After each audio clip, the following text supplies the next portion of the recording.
Howdy y'all, you got the Bulldog on the channel.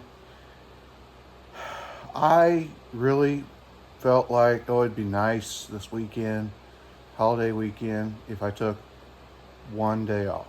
Just one. Tried to get everything done that had to be done. Take one day. I didn't get everything I had to get done. And here we are. My son got home the other night and he said, "Water pump's out of my car." Okay. Well, when we're doing the water pump, might as well do the front cover because that's been leaking all along. Well, I don't want to go that far in it. Well, you're already half, 3/4 of the way there when you're doing the water pump. We might as well go ahead and do the front cover. Well, anyway, I come up there and I look at it. Guess what is leaking? Front cover. He's already started on it. And right back there at the block, you can see all that rust color. That's where it was just squirting out. That's where it was leaking before. Now this is a problem on the 3 liters. I don't exactly know why, but that front cover gets pitted off right there and it just starts leaking like a sieve. As you can see, he's already started on it. I had to take customer vehicle back yesterday, so I didn't get to film the first part, but there's not much out of here. Degas bottle goes right here, alternator, and then there's a bracket that goes down, there, the engine transfers mount. So now what we're going to do, we get this bracket unhooked and just kind of pull it up out of the way, and then we'll work on the front cover here, get it up out of there, and hopefully all the bolts come out of that cover all right. He didn't know that it was a big deal, but since the steel bolt goes through aluminum and it's a long housing, it likes to corrode in there, and it just, that has been a nightmare for me on these engines. So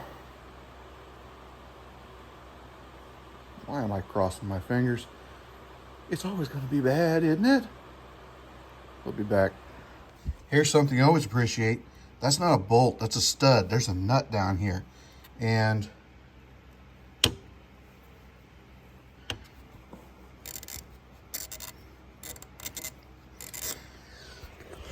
I understand that they will put some things on there with studs so that they stay lined up. It's really easy for assembly at the factory. You don't put a stud that's 6 inches long that it has to slide off of in an area where you have 2 inches to slide it.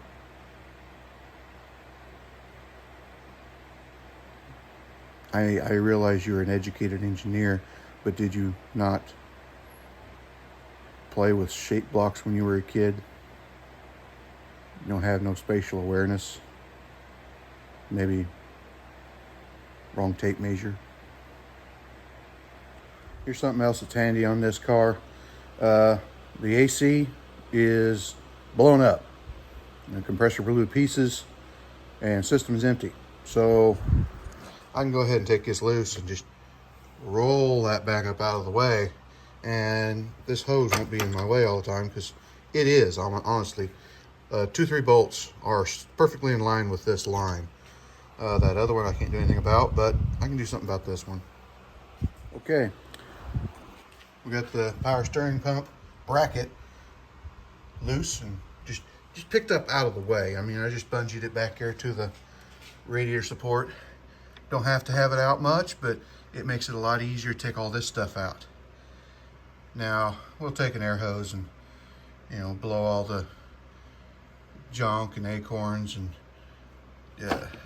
raccoon storage out from around that cover. But as you can see, it does open it up pretty good. The problem on this car is that stinking catalytic converter right there that they stuck right alongside the motor. That was much appreciated, fellas. Take that AC pump bracket off and lower hose down there that goes up into the bottom of the cover right there, and then we'll get it up in the air and I'll yank the crank pulley and everything else off the front, and then we'll be ready to pull that front cover. these long bolts here, when they go through, is what I'm worried about. But he took them out, so maybe they'll be all right. All right, we're underneath it right now, and I'm kind of rednecking a puller together. You got to get that pulley off. It likes to stick because there's just no freaking room between there if you don't have that pulley off. And now I've got an engineered puller.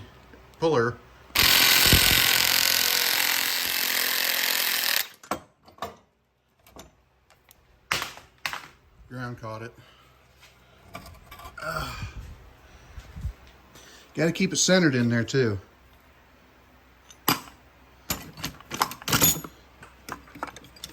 An old socket works well for that. Now you got to take that catalytic converter cover loose so that you can get to it. This bolt up here that he's working on, it's bending. That one is part of the cover. It's a stud. All right, we got it out. And here's where the leak was. We'll clean all this up and I'll show you. This line right here, that's a split, so that whenever this starts to leak, it's going to run down this split and run out instead of just splitting and leaking off into the crankcase. That's a bad thing. But we're going to clean this all up, and we've got gaskets for it. Oh, are they fat? We have probably put some RTV or I got some right stuff up there to take up all the holes that's going to be in it. So now this water pump, it's better to have it off of there. I had a bolt seized in it, so I left it there so we can get it out here where we can work on it.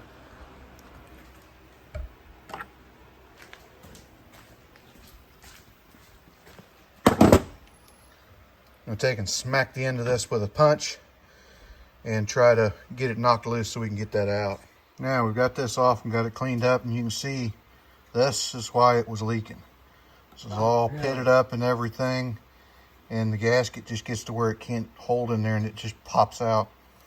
It seeps for a while and then it just, and like I said, here's this groove cleaned up so that it separates the water jacket from the inside the motor.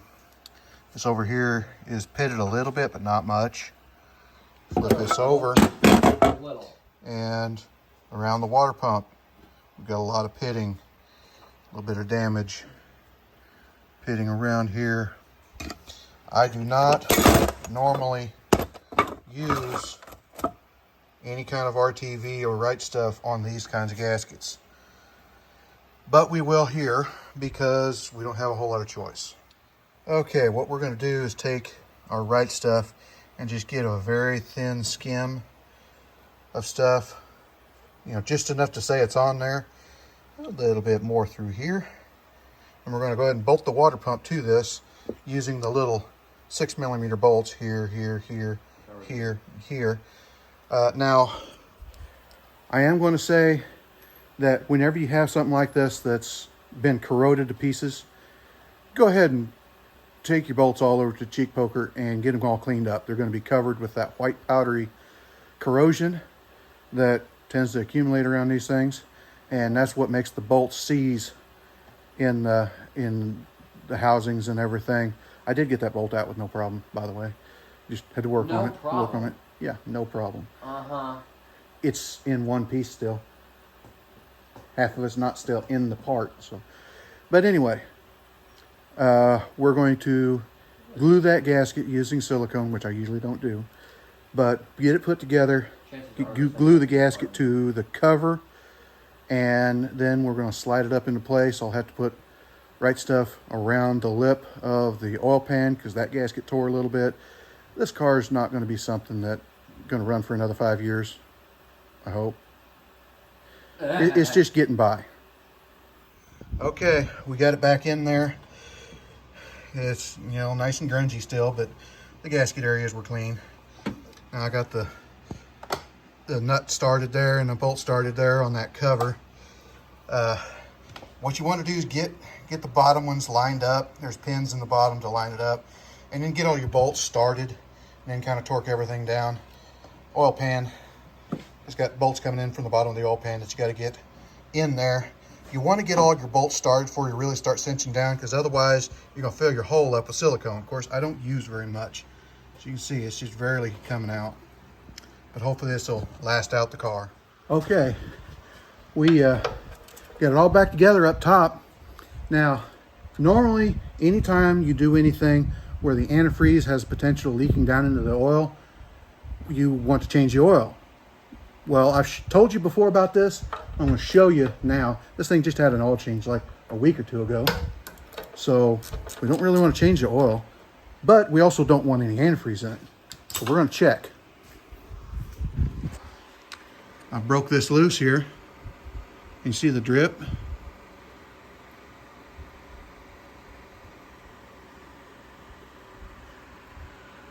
That's oil right there. Any antifreeze will be in the bottom of your pan, and the oil plug comes off the bottom of the pan. So you break that thing loose and just get it to where it leaks just a freckle and check it. If it's antifreeze, then drain it out until you get oil.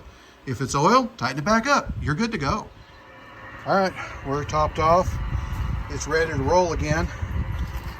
All this stuff is, just kind of busy work, so we didn't film it.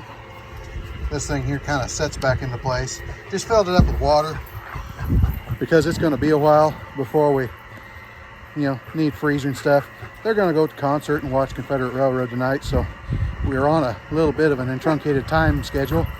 Now, I don't think you should drive it without test driving it for a little bit first. Anyway, it's going to get a test drive. Make sure everything's all right. Like, comment, subscribe, hit your little bell notification, share it all around. We'll talk to you later.